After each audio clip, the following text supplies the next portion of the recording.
दिनै छैन। अनि उहाँलाई परेपछि मलाई पर्छ।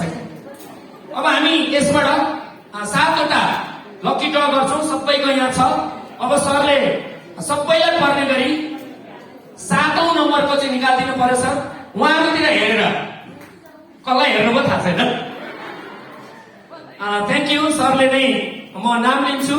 उपहारहरू यहाँ रेडी गरिदिनु होला सर। हजुर विष्णुमाया थापाजी, विष्णुमाया थापाजी अगाडि आउनु होला। विष्णुमायाजी यु आर लकी। छिट्टो आउनु होला। अब भिडियो हेर्नुहोस् है, अगाडिकोले हेर्दैन। विष्णुमाया थापाजी हजुर, हजुरहरूले राखेको छैन ल। अघि भनेको थिएँ नि मैले सङ्केत। विष्णुमाया